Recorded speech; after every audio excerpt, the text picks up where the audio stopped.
Hi friends, ഞാൻ തൊൽഹത്താണ്. ഇന്ന് നമ്മളെ മെയിനായിട്ട് എല്ലാവരും ഒരു അലട്ടുന്ന ഒരു വിഷയം മൈലേജ് ആണ്. റോയൽ എൻഫീൽഡ് ബുള്ളറ്റുമായിട്ട് ബന്ധപ്പെട്ട് വർക്ക് ചെയ്യുന്ന ആളല്ല ഉപയോഗിക്കുന്ന ആളുകൾ നമ്മുടെ അടുത്ത് ഏറ്റവും കൂടുതൽ വന്ന് പറയുന്നത് കമ്പനിസ് വണ്ടിക്ക് മൈലേജ് കുറവെന്നാണ്.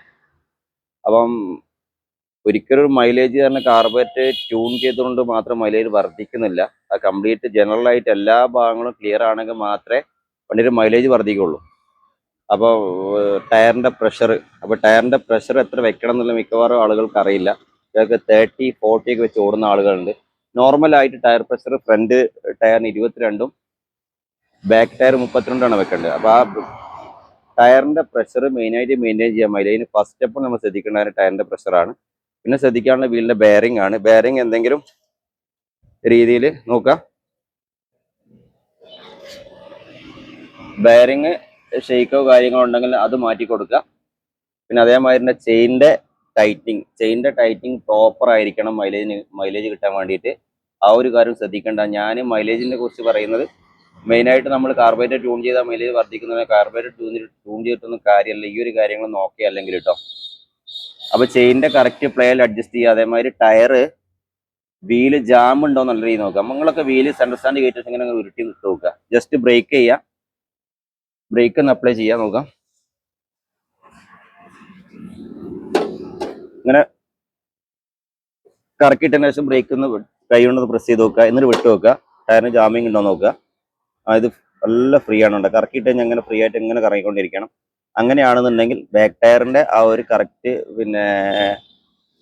റൊട്ടേഷൻ കറക്റ്റാണ്. ബാക്ക് ടയറായിട്ട് ബന്ധപ്പെട്ട് മൈലേജിന് യാതൊന്നും നോക്കാമല്ല. അതേമാതിരി ചെയിൻ്റെ ഫ്രീ പ്ലേ നല്ലോണം നോക്കണം. ചെയിൻ്റെ ഫ്രീ പ്ലേ നല്ല ചെയിൻ ഓവർ ടൈറ്റ് ആവാൻ പാടില്ല. ഈ ഒരു പ്ലേ നിങ്ങൾ ചെയ്യുന്നില്ല എങ്കിൽ, എല്ലാ പോർഷനിലും ഈ ഒരു പ്ലേ നിങ്ങൾ ചെയ്യുന്നില്ല എങ്കിൽ നിങ്ങൾ ചെയിൻ ലൂസ് ചെയ്യണം കേട്ടോ. ഓവർ ടൈറ്റിൽ വണ്ടി ഓടിക്കഴിഞ്ഞാൽ പിന്നെ മൈലേജ് മാത്രമല്ല വണ്ടിയുടെ പിക്കപ്പിനെ ബാധിക്കും. മാത്രമല്ല ഫ്രണ്ടിലെ സ്പോക്കറ്റിന്റെ ബെയറിങ് പോയി കഴിഞ്ഞാൽ എഞ്ചിൻ അയക്കേണ്ടി വരും കേട്ടോ. നല്ലോണം ശ്രദ്ധിക്കണം. ഓവർ ടൈറ്റിൽ ഒരു കാരണവശാലും ചെയിൻ ഓടരുത്. ഓക്കെ, ഈ ഒരു കാര്യം പ്രത്യേകം ശ്രദ്ധിക്കുക കേട്ടോ. ചെയിൻ്റെ ഈ ഒരു പ്ലേ നിലനിർത്തിക്കൊണ്ട് ചെയിൻ ടൈറ്റ് ചെയ്യുക. എവിടുന്ന് ചെയിൻ ടൈറ്റ് ചെയ്ത് നിങ്ങൾ വണ്ടി കൊണ്ടുവന്നു കഴിഞ്ഞാൽ നിങ്ങൾ സെൻട്രൽ സ്റ്റാൻഡ് കയറ്റിയതിന് ശേഷം, ഇപ്പോൾ ചില ആളുകൾ ട്രെയിനീസ് ഒക്കെ ചെയിൻ ടൈറ്റ് ചെയ്യുന്ന ആളുകളുണ്ട്. പോകാൻ വർഷോപ്പുകളിലൊക്കെ പുതിയ പഠിക്കാൻ വരുന്ന ആളുകൾ ആദ്യം കൊടുക്കുന്നത് ചെയിൻ ടൈറ്റ് ചെയ്യാനാണ്. അപ്പോൾ അവർക്ക് അറിവില്ലായ്മ കൊണ്ട് ചെയിൻ ടൈറ്റ് ചെയ്ത് വെക്കും. മാക്സിമം ടൈറ്റ് ചെയ്ത് വെക്കുമ്പോൾ ഈ ഒരു വിഷയം നല്ലോണം ശ്രദ്ധിക്കുക. നിങ്ങൾ സെൻട്രൽ സ്റ്റാൻഡിലേക്ക് വണ്ടി ഇടുക. എന്നിട്ട് എല്ലാ ഭാഗങ്ങളിലും ഒരു പ്ലേ ഉണ്ടല്ലേ, ഈ ഒരു പ്ലേ ഉറപ്പുവരുത്തുക. എല്ലാ ഭാഗങ്ങളും ഫ്രീ ആയിട്ടുള്ള ഒരു പ്ലേ ഉണ്ടോ നോക്കുക. അതല്ല ചെയിൻ നല്ല ടൈറ്റായി കിടക്കുന്നതെങ്കിൽ, ഏതെങ്കിലും പോർഷനിൽ ടൈറ്റായി കിടക്കുന്നതെങ്കിൽ ആ പോർഷൻ വെച്ചിട്ട് ചെയിൻ ലൂസ് ആക്കുക കേട്ടോ. രണ്ടാമത് ശ്രദ്ധിക്കേണ്ട മെയിൻ കാര്യമാണത്. ഓക്കെ, പിന്നെ അതേമാതിരി സ്റ്റാൻഡേർഡ് ഡിസ്ക് ബ്രേക്കുള്ള വണ്ടിക്കാണെങ്കിലും അല്ല എങ്കിലും ഡ്രം ബ്രേക്ക് ആണ് വരുന്നതെങ്കിൽ മെയിനായിട്ടുള്ള വിഷയമാണ് ഫ്രണ്ട് ബ്രേക്ക് ജാമ്യം. നമ്മൾ ഫ്രണ്ട് ബ്രേക്ക് ശരിക്കൊന്ന് അപ്ലൈ ചെയ്യുക, ശരിക്കൊന്ന് പിടിച്ചിടുക. എന്നിട്ട് ഫ്രണ്ട് വീല് കണ്ടോ, ഇതിങ്ങനെ ഫ്രീ ആയിട്ട് കറങ്ങണം. ഇനി ഫ്രീ ആയിട്ട് കറങ്ങിയിട്ടൊന്ന് ബ്രേക്ക് ചെയ്ത് നോക്കുക. ഓക്കെ,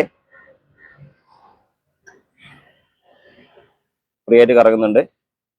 അപ്പോൾ ഇത് ഓക്കെയാണ്. ഇത് ഫ്രീ ആയിട്ട് കറങ്ങുന്നില്ല, ചെറിയ പിടുത്തം വരുന്നുണ്ട് എങ്കിൽ ആ ഒരു ബ്രേക്ക് ഷൂ അയച്ചൊന്ന് ക്ലീൻ ചെയ്ത് കറക്റ്റ് ഒന്ന് ഓയിൽ ചെയ്ത് കറക്റ്റ് ഒന്ന് സർവീസ് ചെയ്തെടുക്കുക കേട്ടോ. എന്നാൽ രണ്ട് വീല് കൊണ്ടും ഉള്ള ഒരു കാര്യങ്ങൾ മൈലേജിനെ ദോഷമായി ബാധിക്കുന്ന രണ്ട് വിഷയങ്ങൾ നിങ്ങൾക്ക് അത് പരിഹരിക്കാൻ കഴിയും. രണ്ടാമത്തെ മെയിൻ ആദ്യം പറഞ്ഞ കാര്യം പ്രത്യേകം ശ്രദ്ധിക്കണം. ടയർ പ്രഷർ കറക്റ്റ് ആയിരിക്കണം വണ്ടിയിൽ. Front 22, back 32 company recommend tyre pressure വരുന്നത്. ആ ടയർ പ്രഷർ മെയിൻറ്റെയിൻ ചെയ്തുകൊണ്ട് ഓടുക. പിന്നെ നമ്മൾ അടുത്ത് ചെക്ക് ചെയ്യാനുള്ള എയർ ഫിൽറ്ററാണ്. 10% മൈലേജ് ഈ ഒറ്റ വിഷയം കൊണ്ട് ഉണ്ടാവും കേട്ടോ. ഫിൽറ്റർ അയച്ചു നോക്കുന്നത് കണ്ടില്ലേ. ഈ എയർ ഫിൽറ്ററിന്റെ ഇത് നോക്കുക, ഞാൻ അയച്ച് കാണിച്ചു തരാം, ഒരു മിനിറ്റ്. ഇങ്ങനെയാണ് നമ്മൾ വണ്ടി ഓടുന്നത്. ഈ ഒരു കസ്റ്റമർ നമ്മളടുത്ത് വന്ന വണ്ടി ഈ സർവീസിന് വരുന്ന വണ്ടിയല്ല. ഈ കസ്റ്റമർ വേറെ കംപ്ലൈന്റ് ആയിട്ടാണ് വന്നത്. പ്ലഗ് പൊട്ടിയിട്ട് സ്പാർക്ക് പ്ലഗ് വേറെ സ്ഥലത്ത് നിന്ന് ഐസ് എടുത്തിട്ട് അത് പൊട്ടിച്ചിട്ട് അയക്കാൻ വേണ്ടി നമ്മളടുത്ത് വന്നത്. അപ്പൊ ഈ ഒരു കസ്റ്റമർ ശരിക്കും ഈ ഒരു എയർ ഫിൽറ്റർ കൊണ്ടാണ് വണ്ടി ഓടുന്നത്. അപ്പം പുള്ളിക്കാരൻ ഡെയിലി രാവിലെ എഴുന്നേറ്റ് പെട്രോൾ അടിച്ച് വണ്ടി ഓടുമായിരിക്കും. ഇത് കണ്ടോ, ഉള്ളിൽ കുഴപ്പമില്ല, ഫുൾ ക്ലോഗ്ഡ് ആണ് എയർ ഫിൽറ്റർ. ഓക്സിജൻ കിട്ടില്ല, വണ്ടിക്ക് വേണ്ടത്ര ഓക്സിജൻ കിട്ടില്ല. അപ്പോൾ അതുകൊണ്ട് പെട്രോൾ കൂടുതലായിട്ട് കത്തായിട്ട് പോകാനുള്ള ഫയറിങ് വേണ്ട രീതിയിൽ ഫയറിങ് ഉണ്ടാവില്ല. ഇപ്പൊ ഈ ഒരു കാര്യം ഇത് ജസ്റ്റ് ഇടാണ്. ഇത് കസ്റ്റമറോട് ചോദിച്ചിട്ട് വേണം നമുക്കത് ചെയ്യാൻ. നമ്മൾ ഈ വർക്ക് പറഞ്ഞിട്ടില്ല, പറയുന്നത് നമ്മൾ ശ്രദ്ധിച്ചില്ല കേട്ടോ. അപ്പൊ നമ്മൾ പറഞ്ഞ വർക്ക് എടുത്തു, വേറെ പിന്നെ വർക്ക്ഷോപ്പിൽ നിന്ന് പൊട്ടിച്ചിട്ട് അയക്കാൻ പറ്റാത്തതുകൊണ്ട് അയച്ചു വെച്ചതാണ്. ഞാനിപ്പോ ഒരു നോർമലി ഒരു നിങ്ങൾ വീഡിയോ എടുക്കാൻ വേണ്ടിയിട്ട് കാണിച്ചു തരാൻ വേണ്ടിയിട്ടാണ് ഈ ഒരു എയർ ഫിൽറ്ററിനെ കാണിച്ചത്. ഈ ഒരു കണ്ടീഷനിലോ അതല്ലെങ്കിൽ കുറച്ചൊരു കളറൊക്കെ മാറി ബ്ലാക്കിഷ് ആണ് ഇതിൽ എയർ ഫിൽറ്റർ കറക്റ്റ് നമ്മൾ 12,000 15,000 മാറി കൊടുക്കണമെങ്കിൽ ടെസ്റ്റ് ഏരിയയിലാണ് ഓടുന്നതെങ്കിൽ നിർബന്ധമായിട്ട് ഒരു 5,000-6,000 കിലോമീറ്റർ ക്ലീൻ ചെയ്യാൻ പറ്റുന്ന ക്ലീൻ ചെയ്യാം. കയ്യിൽ നിന്ന് 200 രൂപ വില ഉള്ളൂ. ഡെയിലി 100-200 രൂപ എടുത്ത് പെട്രോൾ അടിക്കുന്ന ആളുകൾ എത്രത്തോളം നഷ്ടപ്പെടുന്ന ആലോചിച്ച് നോക്കി. കാരണം ഡെയിലി ഒരു മാസം കൂടെ എത്രത്തോളം നഷ്ടമാണ് വരുന്നത്. ഈ ഒരു എയർ ഫിൽറ്ററിന്റെ കൂടെ 10-15% മൈലേജ് എന്തായാലും ഡ്രോപ്പ് ഉണ്ടാവും. ഒരു 5 ദിവസം പെട്രോൾ അടിക്കുന്ന അതിമമിതമായി അടിക്കുന്ന പൈസ മതി എയർ ഫിൽറ്റർ നമ്മളൊന്ന് മാറ്റാൻ. അത് മാറ്റിക്കഴിഞ്ഞാൽ നല്ല രീതിയിൽ വണ്ടിയുടെ പെർഫോമൻസ് മാറ്റം വരും, പിന്നെ മൈലേജിന് മാറ്റം വരും. നമ്മൾ ഡെയിലി ഇതിങ്ങനെ 100-150-200 പെട്രോൾ അടിച്ചുകൊണ്ടേയിരിക്കും, വണ്ടിക്ക് മൈലേജിലുള്ള കംപ്ലൈൻറ്റ് ഉണ്ടായി. ഈ ഒരു കാര്യം പ്രത്യേകം ശ്രദ്ധിക്കുക, എയർ ഫിൽറ്റർ എന്നുള്ള കാര്യം കേട്ടോ. അതാണ് രണ്ടാമത് ശ്രദ്ധിക്കാനുള്ളത്. പിന്നെ മൈലേജ് ഉണ്ടാക്കാനുള്ള മെയിൻ ഒരു കാരണമാണ് വണ്ടിന്റെ വെയിലത്തുണ്ട് വണ്ടി പാർക്ക് ചെയ്യാം. മിക്കവാറും നമ്മൾ വെയിലത്ത് കൊണ്ടുപോയി കയ്യിൽ വെയിലത്ത് അത്യാവശ്യ ഘട്ടത്തിൽ പാർക്ക് ചെയ്യാൻ നിർവാഹം ഉണ്ടാവില്ല. കയ്യിൽ നിന്ന് വെയിലുള്ള സ്ഥലങ്ങളിൽ വണ്ടി പാർക്ക് ചെയ്യാതെ നിൽക്കുക കേട്ടോ. അത് വെയിലുള്ള സ്ഥലം വണ്ടി ഓവറായിട്ട് പാർക്ക് ചെയ്യും, പെട്രോൾ എന്തായാലും ഇവാപറേറ്റ് പോകാനുള്ള സാധ്യത വളരെ കൂടുതലാണ്. പോകാൻ സാധ്യത പോവും. അതുകൊണ്ട് ടാങ്കിലെ പെട്രോളും കഴിഞ്ഞുകൊണ്ടിരിക്കും. അപ്പം നമ്മൾ അടിച്ചിട്ട് 10-200 അടിച്ചിട്ടുണ്ടാകും പെട്രോൾ അടിച്ച് നമുക്ക് മൈലേജ് ഇല്ലാതെ കംപ്ലൈന്റ് ഉണ്ടാവും. സംഗതി പെട്രോൾ വേപ്പറായി പോയതാണ്. ആ ഒരു കാര്യം ശ്രദ്ധിക്കുക. പിന്നെ ശ്രദ്ധിക്കാനുള്ള കാര്യമാണ് വണ്ടി സ്റ്റാർട്ട് ചെയ്യുക. ടിൻ സ്പാർക്ക് പ്ലഗ് ആണ് വണ്ടി സ്റ്റാർട്ട് ചെയ്യാൻ വേണ്ടി കാണിച്ചു തരാം.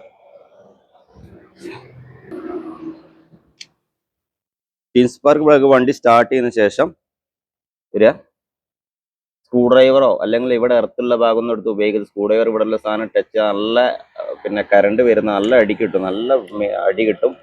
അത്രയും വാട്ട്സ് ആണ് ഇതിലൂടെ സപ്ലൈ ചെയ്യുന്നത്. വോൾട്ടാണ്, വാട്ട്സ് അല്ല വോൾട്ടാണ് വരുന്നത് കേട്ടോ. അപ്പോൾ നമ്മൾ സ്റ്റാർട്ട് ചെയ്തതിന് ശേഷം സ്ക്രൂ ഡ്രൈവർ മറ്റേ നല്ല പതുക്കെ എടുത്തിട്ട് പൊക്കി കൊടുക്കുക. വണ്ടി ഓഫ് ആവുന്നുണ്ട് എങ്കിൽ ആ ഒരു സ്പാർക്ക് പ്ലഗ് വെച്ച്, ചെറിയ സ്പാർക്ക് പ്ലഗ് വെച്ച് വണ്ടി ഓഫ് ആവുന്നുണ്ട് എങ്കിൽ ആ രണ്ട് സ്പാർക്ക് പ്ലഗ് മാറ്റി കൊടുക്കുക. അതല്ലെങ്കിൽ പുതിയ സ്പാർക്ക് പ്ലഗ് ആണെങ്കിൽ അതിന്റെ ഇഗ്നിഷൻ കോയിലോ അതല്ലെങ്കിൽ അതിന്റെ അഡാപ്റ്ററോ അതല്ലെങ്കിൽ ഇതിന്റെ ഉള്ളിൽ HD ലീഡ് ഫംഗസ് കയറിയിട്ട് കണക്ഷൻ കിട്ടായി, സപ്ലൈ കിട്ടായി പ്രശ്നങ്ങളൊക്കെ വരും. അതുകൊണ്ട് ആ ഒരു ഇഗ്നിഷൻ കോയിലും കറക്റ്റ് വർക്കിംഗ് ആക്കുക. ഇഗ്നിഷൻ അതായത് സ്പാർക്ക് പ്ലഗ് കാര്യമൊക്കെ ചെക്ക് ചെയ്യുക.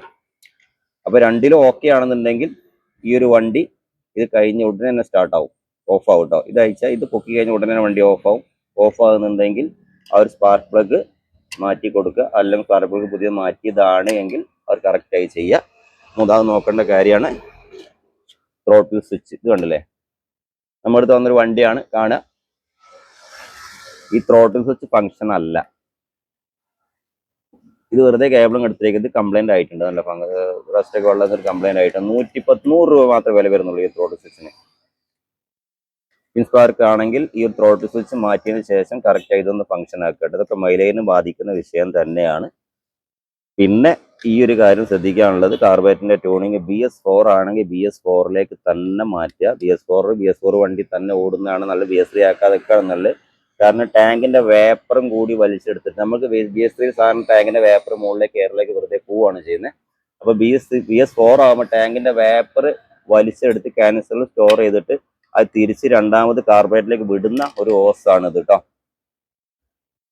അപ്പം ഈ ഒരു കാർബറേറ്ററിലേക്ക് പോകുന്ന സമയത്ത് ടാങ്കിന്റെ വേപ്പറും കൂടി ഫയർ ആവുന്നതുകൊണ്ട് തന്നെ നമുക്ക് കുറച്ചും കൂടി ഒരു മൈലേജും വണ്ടിക്ക് നല്ല രീതിയിൽ ചെറിയൊരു പെർഫോമൻസിന് മാറ്റമൊക്കെ വരാറുണ്ട്. അതുകൊണ്ട് BS4 വണ്ടിയാണ്, BS4 ഫങ്ഷണൽ ആക്കാൻ നോക്കുക പരമാവധി. അതിന് വല്ലാതെ ചിലവൊന്നും വരുന്നില്ല. നമ്മൾ ഡെയിലി പെട്രോൾ അടിച്ച് ഈ ഒരു അതായത് ഡെയിലി ഇതൊരു വരുമാന മാർഗ്ഗം, നമ്മൾ ജോലിക്ക് പോകാനോ അല്ലെങ്കിൽ എന്തെങ്കിലും ഡെയിലി ആയിട്ട് നമ്മൾ ലൈഫ് സ്റ്റൈലായിട്ട് ഉപയോഗിക്കുന്ന ഒരു വാഹനമാണെങ്കിൽ ഡെയിലി നമ്മൾ ഉപയോഗിക്കുന്ന പെട്രോള് ലാഭിക്കാൻ കഴിയുന്നുള്ള വലിയൊരു വസ്തുവാണ്. മാസമാകുമ്പോൾ നല്ലൊരു സംഖ്യ നമുക്ക് കയ്യിൽ നിന്ന് ലാഭിക്കാൻ കഴിയും. ഈ ഒരു സർവീസിന്റെ കാര്യം ശ്രദ്ധിച്ചു കഴിഞ്ഞാൽ ഒരു 3000 കിലോമീറ്റർ കൂടുമ്പോൾ ഒന്ന് കംപ്ലീറ്റ് ഒന്ന് ചെക്ക് ചെയ്യുക. കാർബറേറ്റർ ഒരിക്കലും നിങ്ങൾ സിംഗിൾ ത്രോട്ട് ഇതാ ചെയ്യരുത്. Single accelerator throttle cable single cable ചെയ്യരുത്. ഇതിനൊക്കെ ഒരു ഫങ്ഷനിങ് ഉണ്ട്. ഓക്കെ, ഇതൊക്കെ ഫയർ ECMന്റെ TCI യൂണിറ്റ് എത്രത്തോളം ഫയർ കൊടുക്കണം എന്നുള്ളത്, എത്രത്തോളം ഇത് പൊങ്ങിയിട്ടുണ്ട് എന്നും വാൽവ് എത്രത്തോളം പൊങ്ങിയിട്ടുണ്ട്, കാർബറേറ്ററിന്റെ പിസ്റ്റൺ എത്രത്തോളം പൊങ്ങിയിട്ടുണ്ട്, അതിനനുസരിച്ച് എത്രത്തോളം സ്പാർക്ക് കൊടുക്കണം എന്ന് കൺട്രോൾ ചെയ്യുന്ന ഒരു സ്വിച്ചാണിത്. ആ സ്വിച്ച് കറക്റ്റ് ആക്കി എടുക്കുക. ഇതൊക്കെ നല്ല രീതിയിൽ മൈലേജിനെ ബാധിക്കുന്നതാണ്. പിന്നെ വരുന്ന ഏറ്റവും വലിയ വിഷയം എഞ്ചിൻ ഓയിലാണ്. അപ്പൊ എഞ്ചിൻ സ്മൂത്ത് ആയിട്ട് വർക്ക് ചെയ്താൽ തന്നെയാണ് നമ്മൾ കൊടുക്കുന്ന ഫ്യൂവലിന് എഞ്ചിൻ സ്മൂത്ത് ആയിട്ട് പവർ ഡെലിവറി ഔട്ട് ചെയ്യുള്ളൂ. അപ്പൊ അതുകൊണ്ട് എഞ്ചിൻ ഓയിൽ നല്ല ബ്രാൻഡഡ് എഞ്ചിൻ ഓയിൽ മാത്രം ഉപയോഗിക്കുക. അത് കറക്റ്റ് അളവിലായിരിക്കണം കേട്ടോ. കൂടാനും പാടില്ല, കുറയാനും പാടില്ല. കറക്റ്റ് ആയിട്ട് അതിന്റെ കഴിഞ്ഞ വീഡിയോയിലൊക്കെ ഞാൻ പറഞ്ഞിട്ടുണ്ട്. ആ ഒരു എത്രത്തോളം എഞ്ചിൻ ഓയിൽ ഉപയോഗിക്കണം എന്നുള്ളത്. കറക്റ്റ് ആയിട്ട് എഞ്ചിൻ ഓയിൽ നല്ല കയ്യിൽ നിന്ന് ഒറിജിനൽ ഓയിലിനെ ഉപയോഗിക്കുക. അതല്ലെങ്കിൽ ബ്രാൻഡഡ് ആയിട്ടുള്ള ഓയിലുകൾ മാത്രം ഉപയോഗിക്കുക. ലോക്കൽ ഓയിലുകൾ ഉപയോഗിക്കാതിരിക്കുക. നമ്മൾ ഈ വണ്ടി കൊണ്ട് ഡെയിലി ഓടുന്നുണ്ടെങ്കിൽ നിർബന്ധമായിട്ട് കാര്യം ഫോളോ ചെയ്താൽ പെട്രോൾ അടിച്ചിട്ട് കീശ കാലിയാവുന്നതിൽ നല്ല രീതിയിൽ മാറ്റം വരാൻ കഴിയും കേട്ടോ. അപ്പൊ ഈ ഒരു കാര്യം, ഇതൊക്കെ ഞാൻ ഈ പറഞ്ഞ കാര്യങ്ങളൊക്കെ തന്നെ, എല്ലാം കാര്യം തന്നെ ശരിയായ രീതിയിൽ ഫോളോ ചെയ്താൽ മാത്രമേ വണ്ടിക്ക് മൈലേജ് ആവുള്ളൂ. ചില ആളുകൾ വന്നിട്ട് പറയും കാർബറേറ്റർ ട്യൂൺ ചെയ്ത് തരുമോ മൈലേജ് കിട്ടുന്നത്. ബാക്കിയുള്ള കാര്യങ്ങൾ ഓക്കെയാണ്. വണ്ടിക്ക് ചലിക്കാൻ കഴിയുന്നില്ല. വണ്ടി കാർബറേറ്റർ ട്യൂണിങ് ഓക്കെയാണ്, പിന്നെ എഞ്ചിൻ ഓയിൽ ഓക്കെയാണ്, വീല് കറക്റ്റ് കറങ്ങുന്നില്ല, കൂടുതൽ പെട്രോൾ കത്തിക്കേണ്ടി വരും. അത് മനസ്സിലാക്കുക. ഇനി പെട്രോൾ കൂടുതൽ കൊടുത്തിട്ട് എയർ കിട്ടുന്നില്ല. വേണ്ടത് കത്താൻ വേണ്ടി, ഫയറാൻ വേണ്ടി എയർ കിട്ടുന്നില്ല, ഓക്സിജൻ വേണം. വേണ്ടത് എയർ കിട്ടാൻ സമയത്ത് എന്താ, എയർ ഫിൽറ്റർ ക്ലോഗ് ആയി കിടക്കുകയായിരിക്കും. ആ ഒരു സമയങ്ങളിലും പ്രശ്നം വരും. അപ്പൊ ഈ ഒരു കാര്യങ്ങൾ ശ്രദ്ധിച്ചാൽ നിങ്ങൾ വണ്ടിയുടെ മൈലേജിന്റെ കാര്യം നല്ലോണം ശ്രദ്ധിക്കുക. ഈ ഒരു കാര്യം നിർബന്ധമായിട്ട് എന്തായാലും വണ്ടിക്ക് മൈലേജ് ഉണ്ടാവും. അടുത്തൊരു വീഡിയോ മൂലം കാണാം. Thanks for watching.